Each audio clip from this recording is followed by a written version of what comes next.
अब तक के रुझानों में चंडीगढ़ में भारतीय जनता पार्टी को तगड़ा झटका लगता हुआ दिख रहा है। 4,569 वोटों से आगे चल रहे हैं कांग्रेस के मनीष तिवारी।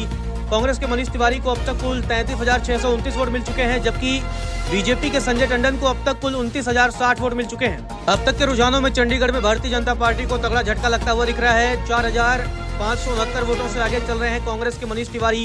कांग्रेस के मनीष तिवारी को अब तक कुल 33,629 वोट मिल चुके हैं, जबकि बीजेपी के संजय टंडन को अब तक कुल 29,060 वोट मिल चुके हैं। अब तक के रुझानों में चंडीगढ़ में भारतीय जनता पार्टी को तगड़ा झटका लगता हुआ दिख रहा है। 4,569 वोटों से आगे चल रहे हैं कांग्रेस के मनीष तिवारी।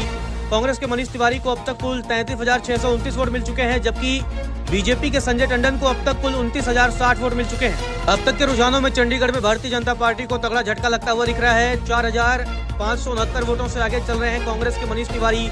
कांग्रेस के मनीष तिवारी को अब तक कुल 33,629 वोट मिल चुके हैं, जबकि बीजेपी के संजय टंडन को अब तक कुल 29,060 वोट मिल चुके हैं। अब तक के रुझानों में चंडीगढ़ में भारतीय जनता पार्टी को तगड़ा झटका लगता हुआ दिख रहा है। 4,569 वोटों से आगे चल रहे हैं कांग्रेस के मनीष तिवारी। कांग्रेस के मनीष तिवारी को अब तक कुल 33,629 वोट मिल चुके हैं, जबकि बीजेपी के संजय टंडन को अब तक कुल 29,060 वोट मिल चुके हैं।